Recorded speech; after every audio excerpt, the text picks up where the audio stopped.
Guess who's back again. It is me.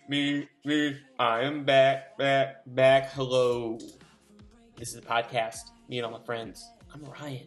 And guess what? This is what I am referring to as the second season of this podcast. You're here. You're listening to it. You're a part of it. I know if you've been listening, this was a bit of an unexpected break. I'm pretty sure I did say that I'd see you next week a bunch of weeks ago, and then I disappeared. But I'm back, and I'm better than ever. So hi, how are you? Was your week good? Was your month or two good? Did you have a good time? Are you having a good time? I've been pretty good. I've been away for a good enough reason. I've been working on a movie. The movie's called Dreamstone, and the good news is that movie comes out very soon, October 6th, to be specific, on a YouTube channel called Brizzy Voices, which is owned by a girl named Anna Brisbin, who, is on the podcast today. Wow, did you see the bridge? Did you see it happen? Go back and listen to it if you didn't, you understood what I was doing there, right? Anna Brisbin is on the podcast today to kick off this inaugural second season, and what a joy it was to talk to her. We do talk about this a little bit, but I would consider her one of my older friends. We've been friends for almost 7 years. We met super early in college. We moved out to LA right around the same time. We have been hanging out and working together for a long, long time. It was so good to finally sit down with her and talk just about her life and certain things that I didn't know and certain things that I did know and all sorts of stuff. I know you're ready for Anna. I can feel it. I can feel it in your bones. But I got to talk about just two more things.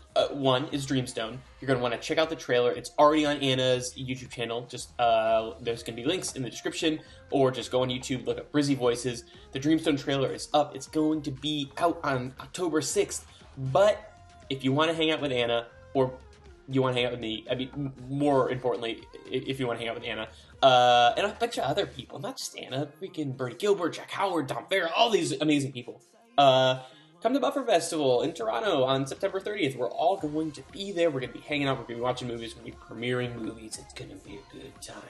Other than that, welcome back. Welcome back to me and all my friends. I am overjoyed that you are here. I am overjoyed that you are listening. Make sure you are subscribed on YouTube, which is new. There's a YouTube thing now. Make sure you're subscribed on SoundCloud. Make sure you're subscribed on iTunes. You don't need to do all of them. Whatever is best. I mean, you could do all of them if you want. Whatever is best. Please drop a review on iTunes. That so helps people seeing it. It's people interacting with the podcast. It makes it more visible.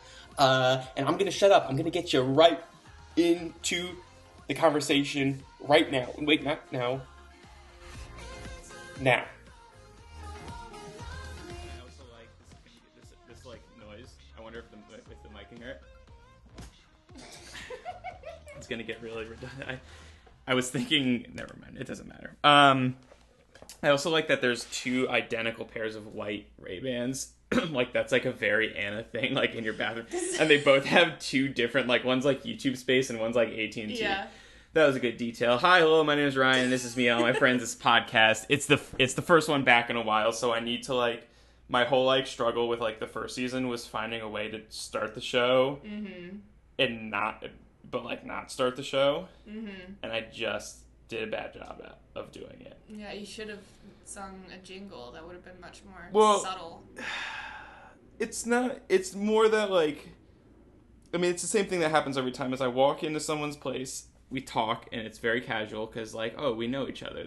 We just are talking like people that are friends, and then the R button gets pressed, and it's but nah, son. No. But if any two people were to be able to get comfortable in front of a mic, it would be the person that's with me, Anna Brisbin. That's true. YouTuber extraordinaire, voice actress extraordinaire, I was going to say screen actress would be a more concise way of doing it, extraordinaire. Sure. I don't know if extraordinaire applies there, but well, it exists. It exists. What else? Ex Quidditch player. Uh-huh. Is there any? You're an easy one because you have like a pretty like, oh, you're like a YouTuber and a voice actress. Yeah. As opposed to like, and maybe some people are like multi-hyphenates or other people are like non-hyphenates. True. So, and I was thinking about this the other day, and I did tweet this, so it's not like some new information. But it occurred to me when I was wishing you a happy birthday on Twitter that I'm pretty sure you're like I can count you as one of my oldest friends. I don't know. I mean, how your friends compare to mine. I have much older friends than college. Okay, but... okay. Well, I was just saying that like I have friends from high school and from elementary school and from growing up, but like as far as like so many of my friends in my life now are like last like 4 years, even in the last 2 years of people. So it was like, oh wait, people like you and Brittany and Victor like are people that have been around for as far 7 years. Yeah, people that we actually see current. Regularly. That's what I mean. Definitely. Yeah, current day-to-day friends. And NYU is the place of inception, of friendship inception. But we gotta catch up to that.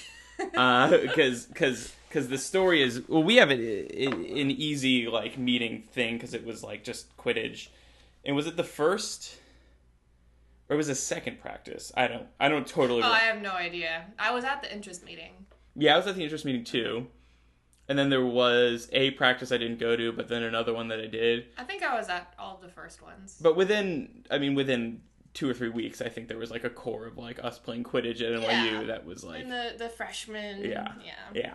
We'll get there. There's obviously story since then. You know what I was gonna do is I was gonna look up which Carolina you were from, and I didn't. It's Western Carolina. That's not a thing. No, South Carolina. Okay, South Carolina. Everyone always thinks it's north because I don't read as very southern. No, so not I at think all. People's instinct is to be like, well, not the more southern one, because she's not southern. Not the geographically more southern place. What is there? I mean, were people around you like growing up? Did they read Southern? A lot of them did, but to the point where like we would tease them for it in a playful way. Like the girl with the really southern accent, we'd be like, "Oh, Tegan," like, make fun of her accent in a loving way. I like how specific. Sorry, Tegan. No. She said chicken, but she would say like Tegan. Oh, I thought you were making fun of a girl named Tegan. No, her name was Brenna. What's up, Brenna? Hey.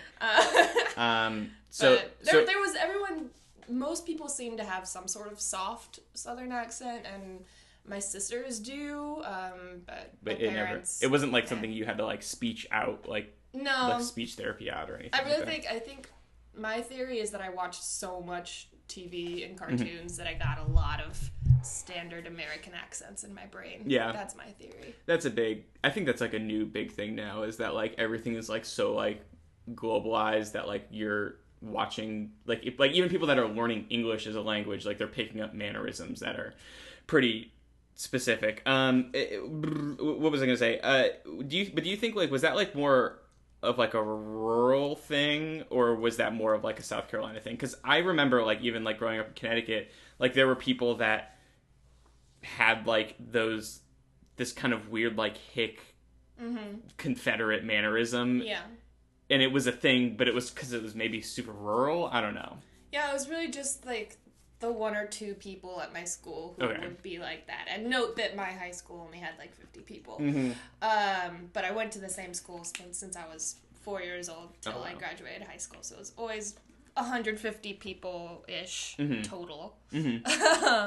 So there was, just a couple people who would be like actual hicks. Right. It was also private school, expensive, so that kind of weeds out a lot of the people that lower income. Yeah. Well, I think maybe too in the South there's like something of like we're seeing it now is like a cultural pride for that, like I'm from the South, and people like latch onto that as like an identity thing. Yeah, it was much more of a preppy Southern pride as far as like lime green and pink palmettos and that sort of deal, rather than like going mudding and but paintball was still popular, that sort of stuff. Do you associate as someone from the South, like can you like relate to a Southern mentality specifically?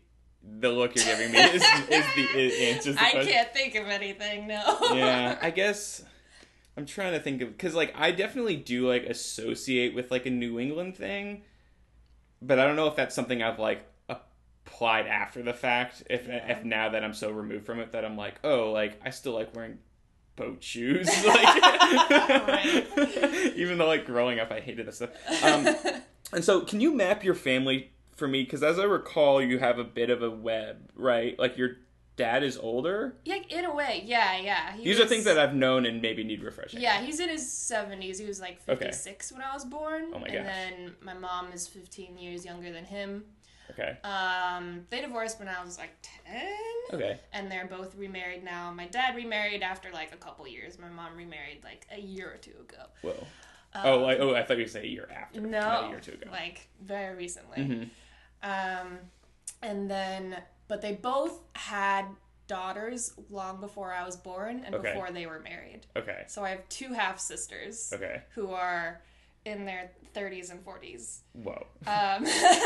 Did you have relationships with them growing up? Ish. I think that's kind of hard if they're already. The oldest one moved out when I was probably a baby to go to college, if not before I was even a baby. I don't know. No memories of that. Okay. And then the other one probably moved out when I was like 6 or 7 or something. So not so much. So like not so much at all, really. Yeah.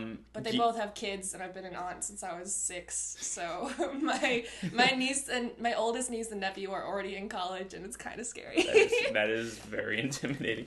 Do you have like relationships with them now, like pretty good, or is it kind of like we don't talk a lot, but you know, there's Facebook and texting for birthdays. I feel like that's super hard. Like do you still have relationships with your mother and your father separately? Yeah. Was it like did they live close, or were you? They lived literally a mile apart from each other, so it was very convenient. So, whose idea was it for you to go to like the school that you went to? NYU? No, the private school. The private school that you went to. I don't know. I don't know originally because I was like 4 years old. Mm-hmm. Probably my dad. It seems like more of my dad kind of school, but I don't know. It was very the town in general is very equestrian. Okay. A lot of polo players, fox hunters. My dad and my stepmom used to go fox hunting. Whoa. And that's kind of crazy. Yeah, lots of like my dad was like a red coat and stuff. And wait, what's that mean? It was like, you know, kind of high ranking in a group of fox hunters. Oh, and they had did you have wear a red coat? An actual red coat? Yeah. Okay. What did they do with the foxes? Know. Oh, well, they usually don't catch them, and they're usually coyotes these days. Oh, so they're not shooting foxes. No, not at all. They would chase them on horses with hounds. Oh no. That's so much like at first I was like, oh, they're shooting foxes, but now it's just like literally like tally ho and run through the forest after a fox or coyote. Oh, that's kind of silly and fun. Yeah, it's really just the joy of the chase and not about catching them at all. Sure. So there was definitely like a what's the I'm trying to think of a word, like a bourgeois almost thing for sure. to it. Very preppy and high class or upper middle class. And what was like the first couple of years of like your growing up like for you? Like were you like running around outside? When was like in a way, because my house was down literally in the woods because my dad works a lot with animals and he like tracks turtles in the woods by putting radios on them. Okay. And having a little antenna that goes beep, beep, beep, beep, beep, beep, beep, beep, beep, beep, and he tracks them and studies their movements. What does your dad do? He researches animals. And, for a living? Yeah. Whoa. He's retired now, but he's worked with a lot of studies with animals like birds and turtles and dogs. He discovered a couple of dog breeds that you would have never heard of because they're very rare. Like very specific. Yeah, like the Carolina dog and the New Guinea singing dog. Are his? Yeah. Whoa. Wait, that's crazy. That's like such a specific like accomplishment. Yeah. Yeah. So what were you always like? Was there like a birthplace of you being a creative person, or was it always just like, I'm running around and Harry Potter, really? Yeah. So are we just gonna dive right in already? I was kind of gonna have it be like a bookmark, but okay. So how old were we? Were 5, right? 97? Yeah. No, I mean I was. But we were 5 when it came out. So like by maybe. I mean, I'm like a few months older than you. Yeah. I was probably 6 when it came out in the UK. Okay. Maybe 7 when it came out in the US. What do you know the actual date of its? 97 and 98. Oh, okay. Oh, okay. So that would make you 6. So what's your earliest memory of Harry Potter then? My mom started reading the books to me, and I really, really, really didn't want her to because I hated books and I only liked TV. Mm-hmm. But she read them to me before bed, and I had no idea it was about magic. And my first memory, besides not wanting to hear it, is Hagrid telling Harry that he's a wizard and being like, "What?" So you were like predisposed to like be interested in magic by that point, even? I guess so. I don't have memories of magic before that. Okay, so it wasn't like you had seen something. I'm trying to think of like another thing. That I can think of. And then what was like the growth of it from there? Because I'm trying to think. I'm even just putting it against my own timeline. Is that like I read it in first grade because I remember like Mr. Huckabone, my first grade teacher. Like I was bringing it to school and reading it during like lunch and recess and stuff like that. And he had to get his own copy to read it to like be able to talk to me about it. Like, because it was like that, like early in it being like a phenomenon or whatever. So when were you like, I mean, I don't know, what was like the next step in you being into Harry Potter? I don't know. I was very hardcore into it from that moment on, and always asking her to keep reading and keep going, just one more chapter. And I think it was probably the 5th book that I started reading it on my own. I might have reread them myself until that came out, but I'm not sure. I definitely remember my parents reading through the 4th. And then the first movie was amazing, and I went with my whole school because whole school like went on a field trip to see Harry Potter. All 50 of them? No, there was like 150 total. Oh, okay. So yeah. And I really liked it, and I was like, I want to do that. Okay. I want to make magic real. So was it the movie, or I guess it was like a build up to the movie? Yeah, it was falling in love with the world and then seeing that world become a visual and auditory reality. Sure. And wanting to make that happen. Were you like doing things on your own by then? Like, were you having a camera or? No, I was running away and crying from cameras until I was like 16. Okay, so it was a pretty late, because we were freshmen when YouTube was a thing, which was like kind of significant, I think, to a lot of people. Like, I mean, granted now like 12-year-olds are just discovering YouTube and it's becoming significant to them, but like literally the first year of it. So wait, when did you start acting though? Because I know. Well, is there anything else to say about, like, I don't know, like elementary through middle school? Not really.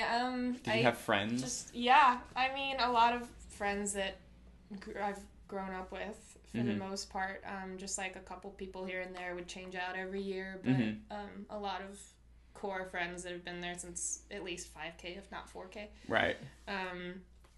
And yeah, I don't know, just a lot of watching TV and cartoons and movies and being a really, really diligent student and sports. You did sports? Yeah, lots of sports. What sports? Mainly volleyball and tennis. Okay, I knew that. I knew volleyball. But it was a small school, so there's not much of competition. But I was, and, I did like multiple varsity sports, if that counts. And, we ended up going to state championships and stuff, but it's for the small schools division, right, so it's not like that big a deal. So, yeah, it's not like you're going to like class M or I don't know what that means. That was like nope. because the school is like based on how many students there are. You're like in class S through L or XL or something like that. So what's the breaking point then between being like running away from cameras but liking magic and stuff like that. Yeah. To literally going to like one of the best acting schools in the country. I know, like, because 4th grade, I wanted to be an actress, but I was way too scared of it, and I didn't do anything until freshman year of high school. I joined the community theater. Okay. And my school was so small, we didn't have a drama program, so there was nothing there. There was like some forced musicals throughout middle school, but that was really it, and they were like the crappiest of the crappy. So I don't count those, but so freshman year was really the first thing, and I did Alice in Wonderland, and I was one of the flowers, and I had one line. Oh yeah. Yeah. And was it everything you wanted? It was everything. Was it? I don't remember the line, but my line freshman year was "I'll get the knife." That is that the one you won the award for? Mm-hmm. Great. Yeah. That was like kind of a big moment in my life, though, to be honest. But the so I guess like I'm pecking at like when did it become more of like I can do this for real, I can go to school for this, like I can make a thing on my own. Was it just like there was no other option, or like what? Kind of. Yeah, I mean, I knew I wanted to do it, but I was like, that's not a realistic career thing. So I tried to think of other things, and they just all seemed so boring to me. No offense. No, yeah, I to all the muggles listening to this. But yeah, I don't know. I started YouTube in 2006 just because I really liked editing. Oh wait, so you weren't running away from cameras for? I was not on camera at first. I was just editing videos together of like Emma Watson and stuff. You were doing that? Yeah, dude. Every once in a while I'll find out, like Tim H, right? Like he was talking about how he used to like make like Goku videos and stuff like that, and I was like, wait. Real people did these things, so you were making like Emma Watson like fan edits, like music video, Oh my gosh! To like accidentally in love by the Counting Crows, or like my first video that was before YouTube even existed, so I'd have to like upload them to like Mega Upload or stuff like that to share them with anyone. And then eventually found out YouTube existed, and I was like, this is the best. Yeah. It doesn't expire. You don't have to download anything. So the first video I uploaded was an Emma Watson fan video to Sweet 16 by Hilary Duff because she just turned 16. Yeah. Are those videos still online? The first one. That one is, because I think that's the only fan video that I actually uploaded. That was probably the last one I made. Okay. And then I would upload videos like, I was playing Sims 2. I would make Harry Potter characters and like make them do silly things, like dance to music and stuff, and upload those. And those did surprisingly well, like really well for how the time. Big my channel was at the time, and And I would film. I'd be like the paparazzi at my school. I'd be taking all the pictures and filming videos, and then at the end of the year, I'd make a year music video. So those sort of videos. So when did it become like in acting? When did it become an Anna thing? The Anna show. I don't know. Eventually, I started the lip sync stuff. I remember. That was very 2007. Yep. Yep. And I don't know. I was not very committed to that because I had no reason to be. It was just for silly, fun times. And I think I got like 200 subscribers max. Hell yeah. And sometimes I would talk to the camera about whatever, and then it wasn't until college that I wanted to start a new channel, and because I wanted to upload videos doing voice impressions so that I could work with people doing a bridge series and fan dubs and stuff. Okay. But I didn't want to annoy my already existing 200 subscribers with all these voice videos. That expected the lip sync videos. Okay. Okay, good. Okay, so now we have gaps to fill, because that's like the Brizzy Voices is 2012. Yeah. 2012. And so you go to college, and that's obviously where we met. Now we're caught up. That was a pretty easy catch up, admittedly. I mean, because I feel like going from like I'm in school plays and I'm like lip syncing and all that, like, to like, oh no, I'm surrounded by like, I'm in class with everyone who was Belle and Beauty and the Beast, you know, how did you? What was your like, I guess, identity like inside of those acting classes? Because I knew you kind of outside of it through Quidditch and all that, but like, how did you kind of see yourself in that landscape of, like, other actors? I don't know. It felt right. I was in at NYU. They have different acting studios with different methods and stuff they teach, and they ended up putting me in playwrights, which is not about writing plays, although there is a playwriting class, but it's called Playwrights Horizons, and the whole gist is that it's all like, you learn everything about the theater. You have to learn how to design and write and direct and all these things while you're learning to act also. And I had directed a play in high school, and I'm pretty sure that's the only reason they put me in there. And I'm kind of pissed, but kind of not, because I knew from the beginning that I didn't want to do theater professionally. I knew I wanted to do film. So I was kind of feeling like I was wasting my time with all this directing and designing and writing stuff. But at the same time, I know it was good for me just as a person. Yeah, and it kind of like, especially now, I feel like those kind of sensibilities are like applicable. Was there like a mega highlight, like, not to like crunch your like 3 years of school, 3 years, 3.5 years, 3.5, yeah. Not to crunch your 3.5 years into school, and like, what was the one thing? But like, was there like a takeaway even of like, do you feel like you got better at acting? I hope so. I mean, it definitely made me, I guess, just more self-conscious in general about acting.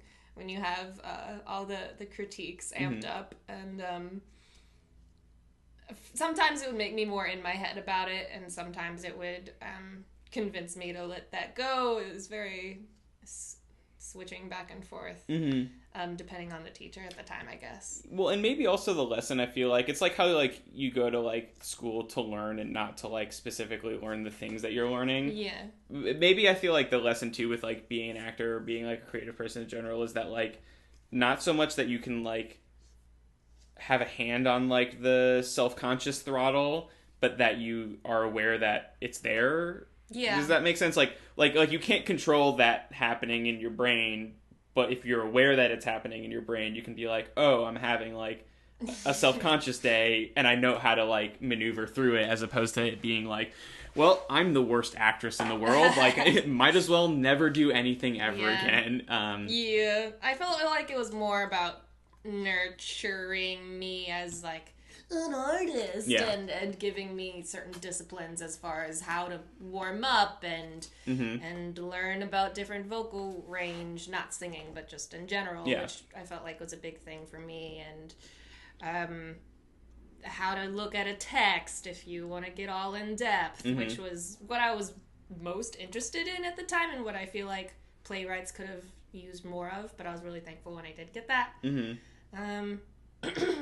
And then the last year of acting, we're able to choose a secondary studio, which is like the next step. You get to choose your studio. You're not assigned. So I picked the one that was focused on film and TV acting. So that was great because they taught a lot more about business and how camera's different from theater. And when I was in the primary studio, it was a lot of, everyone pretty much was into theater as well as musical theater, and there was like me and one or two other people who knew they wanted to do film and TV. Sure. But yeah, it was good to finally be in that spot where everyone was wanting to do film and TV, and we were learning for that specifically. Would you like recommend it to people? Like, if there was a 17-year-old actress that was like, I don't know if I should do this, like, would you recommend it? It's so hard. It depends on the person. Yeah. I'm glad I did it because I'm fortunate enough to be able to afford it, but if that's a big issue for you and you think it'll really put you under, it's probably not worth it. But it was really good for me, mostly as far as just nurturing me as a person and making connections and being surrounded by people who are so serious about it. Totally. And wanting to make things. Yeah. Like the film students. That was good. Yeah. And also worth noting that I'm pretty sure I put you in your first voice acting thing. Pretty sure that is my claim to fame. You did. I was a mom. You were a mom. It involved a rocket? I don't know. Yeah, something about a rocket. That's on a hard drive somewhere. And like, you're gonna win the voice Oscar, and I'm gonna be like, look what I have. Look what I have to fall of 2010. Oh my god. I want that. Yeah, it exists. It's at my parents' house. I'm almost certain of it. Yeah, I have like CDs of certain things and like old shitty like USB 2.0 or 1.0 hard drives of other things. So the other thing before we get to the big thing is so what was like Quidditch for you? Because that was obviously like how we met and how our like the first while of our relationship. It existed in that circle, but like, what was it for you? And I want to come back around to fandoms and stuff, but like, do you have anything to say about Quidditch? Quidditch to me was so perfect and great because it brought me people who were into being silly, but also into being serious enough about things and caring about achieving something, but not so much that they're gonna take themselves too seriously. Like, we're gonna remember that we're riding around on a broom, and that we just really love Harry Potter for the most part. Not everyone does in Quidditch, but it's a very common thing, and I feel like very instantly connected with people who love Harry Potter. I think it's a really good sign of a good person.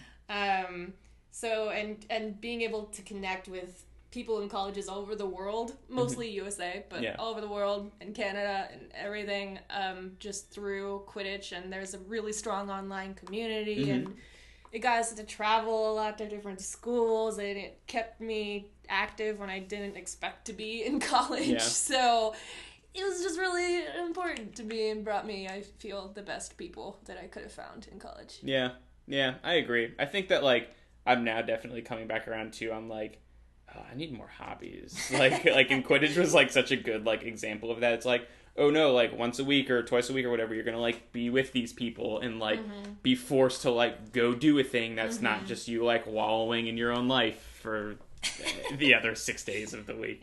Okay, 2012 is the Brizzy Voices, the year of the Brizzy Voices, and you started talking about this. So you were doing, because I remember like the 2010 like ska sped up lip sync videos. Yeah, I would chipmunkify the songs. I would record a lip sync video to the song normal speed, and then I would double speed the video so that both the song sounded silly and I looked more ridiculous, and it was a shorter, more concise video. Easily to watch. And were you like connecting with an audience through this? Ish. Like there were strangers watching it. You know, like 200 people or less, but it was just more fun to me. Okay, so you got to walk me through. So there was fan fiction, and you wanted to be voicing fan fiction. Fan dubs. Fan dubs. Yeah. Wait, what's a fan dub? Fan dubs is when you take a clip from some cartoon or something, and then people plug in their own voices for the characters. Okay. They just try to recreate it. Oh, so it's not like you make your own scene. No. Dom Farah has a bunch of these videos where he's recut scenes from Spider-Man 2 and put like farts, like the word fart in it. So anyways, that's a story for a different time. So it's not anything like that. It's like sounds like the summary of Dom Farah. Yeah, I have seen things that he's made that are not public, and you don't want to know. So literally just like you see a scene from like Fairly Odd Parents, and you just want to like do the voices and recreate the scene exactly as it is. Exactly as it is, yeah. The way you said that was so good. I don't think I ever did it, except technically my first couple of videos on Brizzy Voices were Pokemon fan dub clips where I tried to recreate each of the characters. But I quickly just privated them because I don't own the clips, and I was starting to get an actual audience for me, and And so there is a few. So I mean, I guess we didn't even really chart like what was the initial interest in even doing voices? Like, when did it become acting to just voices? Yeah, it happened because there was a the freshman film students have to do those audio projects like we did. And someone was doing a Pokemon one, so Elizabeth Tornheim told me to audition for it. So I did, and I ended up playing Ash and Officer Jenny, and it was just a really fun experience, and I was really happy with the final product of it. So I was like, I'm gonna do more of this, and I have nothing to do this summer. I want to do more. Sure. Yeah. It wasn't, I don't think at that point I was like, I'm going to focus on this rather than TV and film. I think it was just like, I want to do more of this. Mm-hmm. And how many videos was it before the Pokemon one? 2? 1? So it was like so quick. I think it was 2 or 3. And then how quickly did the Pokemon one take off? I uploaded it within the first month of the channel existing. And then when did it go big the first time? Within the week. Holy crap. Or within a couple days. Because I remember, was it 2012? Wait, so it was the summer, June 2012. Yeah, so I was like studying abroad, so it was not until I came back that it was like, oh, Anna's like a thing now. Because you had already kind of been like this mythic figure, I feel like of like the Quidditch community. Like people were like, oh, it's like we all know Anna, and like people knew of you and you were already there. And then like that next like spring, which was like my like last like jaunt with Quidditch, it was like, oh yeah, like everyone knows who Anna is, and we were all trying to get a piece of her. Like, oh my god, like that because that was the World Cup that you fucked your shit up. Ooh, should I not be swearing if your kids are? I mean, no, it's your podcast. Okay. You can do it. Okay. Sorry, Briz kids. It was 2013, so yeah, the World Cup after that. But it was a spring one, right? Yeah. It was the Orlando one? Yes, it was the Orlando one because you were at Wizarding World with the thing.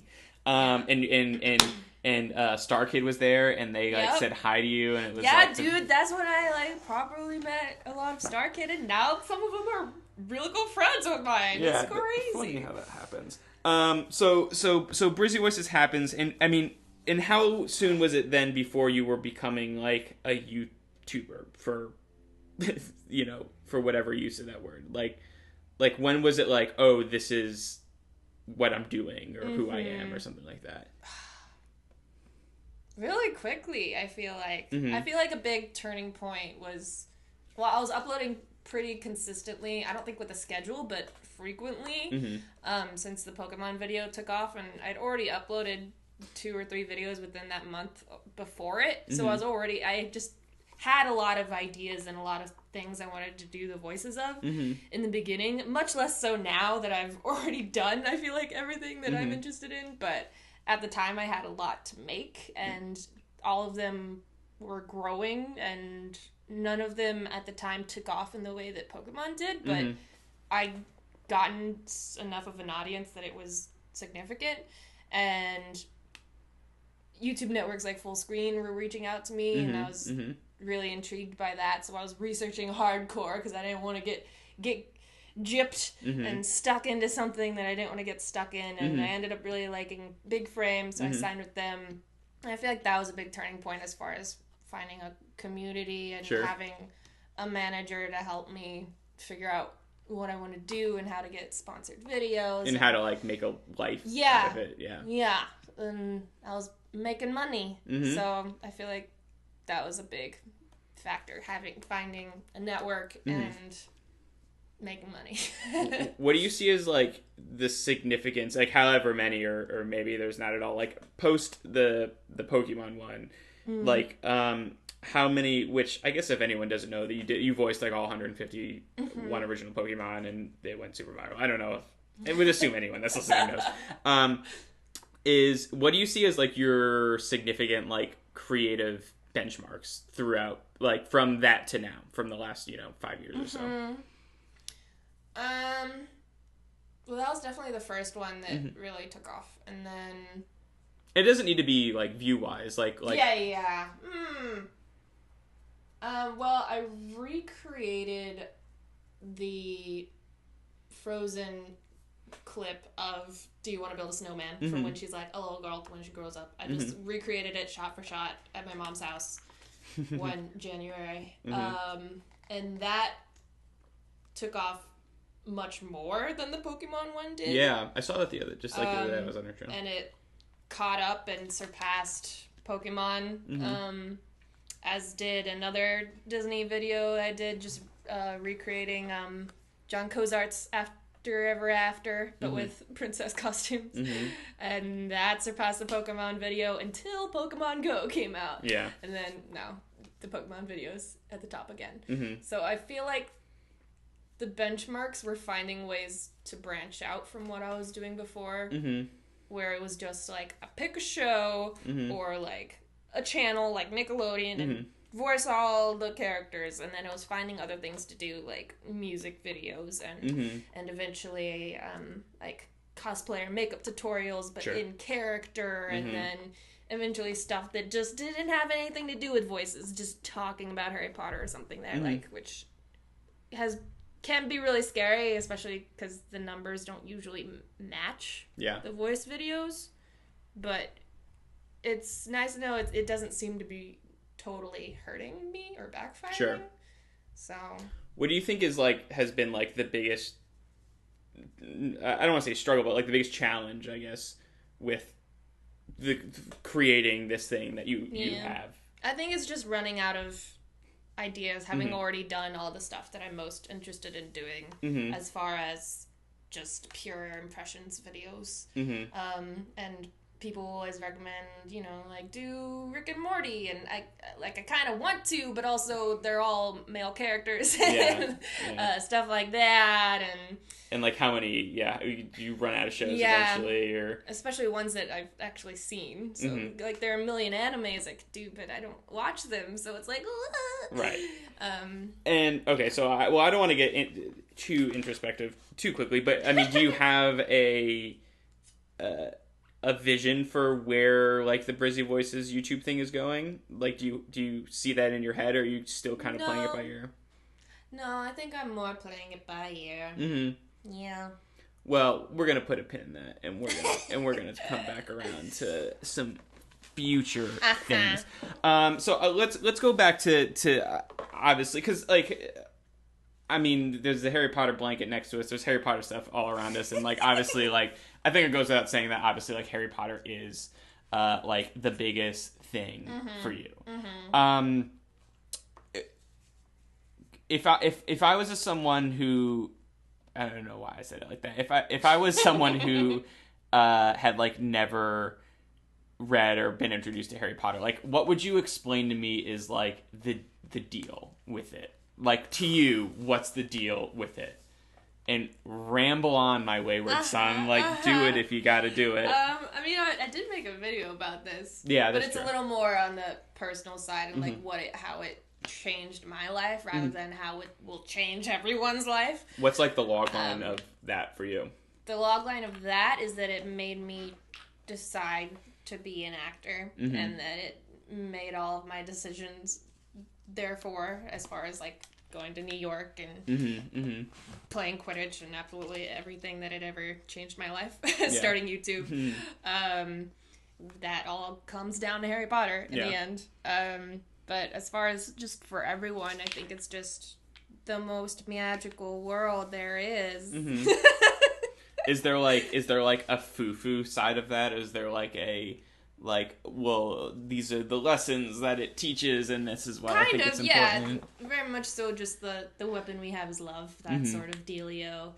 Yeah, I think I think it changes anyone who reads it for the better, and I think reading it is such a much more effective way to absorb that message and those changes than watching the movies. It's not as effective. Why do you think that is?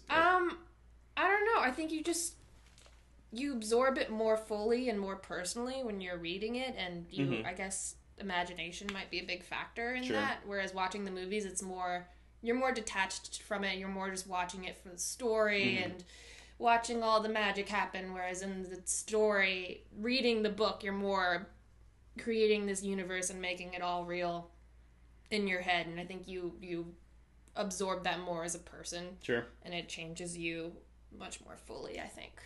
Yeah, I would agree with that. And I mean, as far as like the other things that like you're a big fan of is Harley Quinn or Pokemon or Overwatch, do you see like a connection between all of them in terms of like things that attract you to them as characters or stories or worlds or anything like that? Other than being playful and colorful to some extent, even if they're dark. No, not really. I don't know. I think I just like playful. Like Harley Quinn. Yeah. Even in like a broader sense, what do you see as like the role of, because obviously like you and a lot of your friends and a lot of people that like we are surrounded with in terms of our like mutual friend group do like a lot of like Disney based things or cosplay based things or things like that. Like, what do you see as the role of, in a general way, like the role of fandom in the world, in the entertainment world? Dude, that's deep. I know.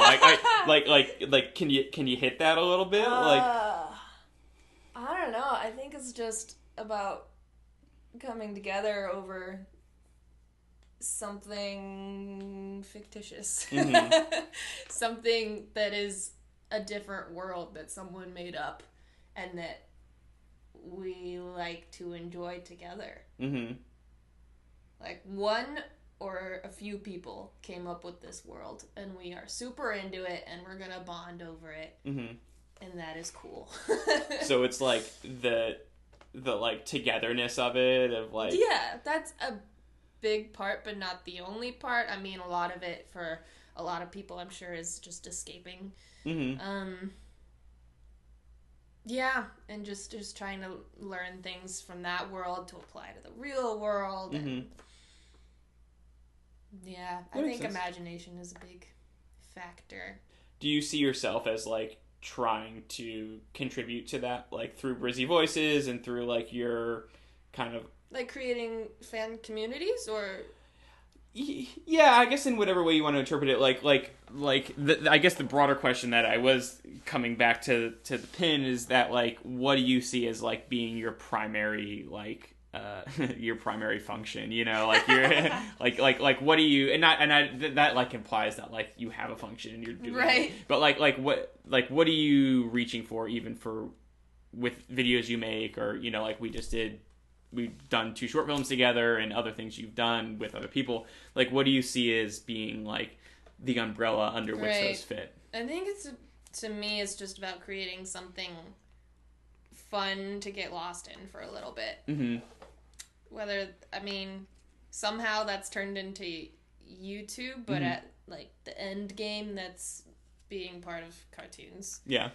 That just kind of shape who you are. Like my end game is I want to be someone's childhood, like Tara Strong is just in all of the cartoons that you've ever watched. Like that's what I want. To have a little part in all of those that really mold people from the beginning, right? and are a huge source of fun. Yeah, and okay, I'm gonna go to it. We're gonna go to this with this. is so the first way is that like how much do you see? Because obviously like with YouTube you've been like super successful. Like millions of people have seen you and all that. Well, is that like intimidating ever? Just thinking about the humans out there who've seen my face? Yeah. Or... Yeah. Like all of them? Like, no. I don't know. I mean, I don't know what I'd do if they were all in one place at one time. Yeah. I don't know what anyone would do if there was like a million people in one place at one time. I guess I'm so like fascinated with like this feels like so cringy to say it out loud, like to your face, but like fascinated with like fame, you know, of like, cause I don't know, I just find myself like super like fascinated about that. And like how much do you see as like the success of like you being Anna, being Brizzy Voices, that very soon will be in cartoons that young kids will be watching, or that will be seen by a larger amount of people? Like how much do you desire, like, or do you see what do you see the role of like your personal like self being put into that? Yeah, it's weird because as a YouTuber, I've gotten so much more notoriety than much more successful voice actors than myself. Yeah. Because voiceover just inherently is not a famous field because your face is not attached to it. Sure. And names very rarely are. As a kid looking up to Emma Watson, I definitely wanted that life, like very largely that I feel like that was, at least in some part of why I wanted to be in film, is because I wanted people to be able to look up to me and for them to know who I was and make my mark. Yeah.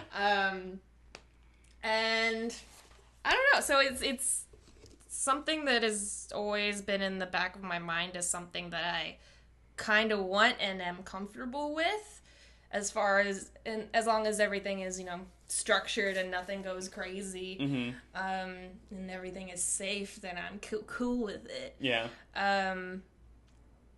But I mean, I still accept that voiceover is not the right path to try to get famous. No. So that's more, being successful there is more important to me than the name. Do you want to keep doing Brizzy Voices, or would you be willing to, like, let that kind of be at this phase of your life and, like, move on to, like, being Anna, the voice actress? I mean, I'm willing to let that phase eventually. I like it for now, and I like, since I was interested in having people know who I was, I like that aspect of it, being able to help people or be an example. I feel like being such a goody two-shoes that I'm so comfortable with being a role model, because I don't feel like I'm gonna screw up and make someone make a terrible decision, because I'm just such a goody two-shoes. So I'm very comfortable with being a role model. So yeah, I want to stick with YouTube as long as I have the time for, and as long as it's effective. Sure. But I'm comfortable with phasing out a personality like Brizzy Voices. Right now it's more of just a marketing thing than anything. Yeah. Sticking with the name. Yeah. Well, and it's also, like, who knows, like, where so much of this, like, YouTube stuff is really getting down to, you know, like... No idea how long YouTube or being a YouTuber is gonna be a thing, let alone specifically for me. Well, and I get super tripped out now, like, maybe just in the last year, of, like, realizing that, like, I've seen people come and go, you know, like, even someone, like, do you remember the Wine Cone? He was, like, this Asian guy that would make these, like, kind of vlogs. He won, like, Video of the Year in, like, 2007 or 2008. For what? He did this video that was, like, Hotness Prevails / something, and it was just him in his apartment on, like, a really hot day, just, like, rambling for, like, 19 minutes. I have no idea what this is. And it was, like, the top video of the year of YouTube that year. And he, like, still is around, but, like, I get really tripped out. I'm like, man, who is this guy? Like, what is he just working a job, and, like, he's got all these videos online that not anyone's watching anymore, but he's, I don't know, I get really tripped out on that. Or, like, yeah, I definitely advise against getting into YouTube for YouTube's sake. Just as an end game, I don't think YouTube is a reliable thing to shoot for. Yeah, so I do worry about these vloggers and people who just YouTube themselves with no sort of art or craft or talent behind it that can be put to something else. Unless you're interested in hosting or something. Tyler Oakley's done a great transition from his style of videos to hosting red carpets or whatever. That seems like a very natural sort of thing to me. Yeah. So if you're into that sort of world, it makes sense. But yeah, I mean, what do you see as, like, being the biggest? If you could change something about YouTube, I don't want to start it on, like, the negative note, but, like, what do you see as being, like, the thing where you're like, I don't really like where this is going, but it would be better if it was like this? I don't know how to go about it, but I wish there was a way that being shocking and doing something terrible or annoying wasn't as interesting as it is. Because that gets the clicks. Yeah. Being obnoxious and being terrible, for lack of a better word, is intriguing, because you want to watch a train wreck and you want to see what's gonna happen. So I wish just people trying to pull up the shock factor as much as possible wasn't as successful as it is. Yeah, and it all feels like you were saying, like, so much of it, like, comes from, and it, like, this, like, gets under my skin, and I wish it didn't, because I do get super weird about it, is, like, how much things seemed, like, ego-based, you know, where it's like, oh, I'm gonna, like, do this thing, and it's gonna, like, get all these views, and it's like, well, okay, sure, you want to like drive attention towards something, but like really, what is it? Yeah, I feel like it needs to be grounded in something other than just numbers up and up. Yeah. Because if all of the value is put in the numbers, then you're gonna get depressed real quick. Yeah, and you're gonna like fade away. It even feels like earlier this year, like Jake Paul had like this whole thing. And like, when was the last time Jake Paul was clickbait? It's been like a minute, you know, like yeah, like he I thought about that. He like burned like even like he's got this new music video that it's like as bad as any of his other music videos, but like no one cares about it anymore, and it's like, oh, because it's just gonna be the same thing over and over. Well, he just burned, and like meanwhile in the background, like Logan was getting more subscribers than him consistently, and is like still strong, you know. I don't know. It seems like that whole like big ego thing. There's no, I don't know. I get so aggro, like browsing Instagram, just getting like so angry, like like what are you doing? Stop it. Okay, so the kind of the last like pass I want, or the last lap I want to do is talking about, because you talked a lot about how like YouTube and entertainment are like escapes, right? Like that's kind of the big thing for you. But obviously, like in this day and age, like there's so much like social stuff, and I don't like talking about. I mean, political is what it is, but it's really just big social things. Like, what do you see as like the relationship between like entertainment and things you want to do, and these like big sweeping things? Because obviously, like responsibilities. Yeah, like what do you see as being like your responsibility, or even in a general sense, like anyone's responsibility, like in any age, but especially in this That's age? definitely a big question that YouTubers have had on their minds since the election, like that big Casey Neistat video about basically if you're a YouTuber and you don't tell your audience who you're voting for and why, you're a douchebag, and you're like, you have a responsibility to share that and try to make the world better by using your influence. I don't think you should have to have that responsibility at all. I don't think, like, people like to hate on Taylor Swift a lot because she's been totally silent about anything Trump or that election in general. Yeah. And I get that, and it's very frustrating, but I don't think that she has to be. I don't think she has to be hated because she is silent on these things. Sure. I just think it's a huge bummer. Yeah. Well, especially someone like her that's like a beacon for a lot of people. Yeah, it's a really delicate Pretty sure it's because she voted for Trump. Yeah, probably. Because if she hadn't, there's no, like, that's the best explanation there is. Well, and I side with you, like, totally and fully on that, is that, like, I don't know, there's this, like everyone has a voice now, right? Like you don't need to earn it, you just need to, like, sign up for it. And it feels like that's not a reason, like I don't need to put my personal crap online. And everyone, you know, I don't know if you scanned all my shit posts, like, you would probably get a sense of what I think about. But, like, I don't know, the feeling like you need to voice the opinion thing. Yeah. I think it's a missed opportunity, for sure. It's kind of the same as whether, if you're gay, like, do you have responsibility to come out and be some sort of role model for people who are struggling in the closet? Like, where is your responsibility there, and how much do you have a right to just keep that private and do your entertainment part of the deal? And I think it's a missed opportunity, but I don't think it's needed. Yeah.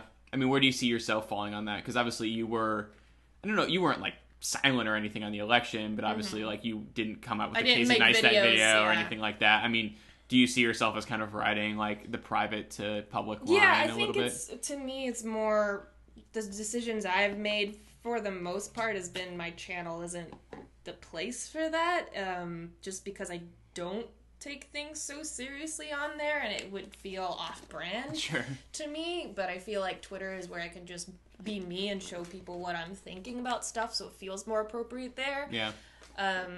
But it is a bummer because I have less influence on Twitter than I do on YouTube by like 10% or something. Yeah. It's like 10% of my followers on YouTube maybe are following on Twitter, or less.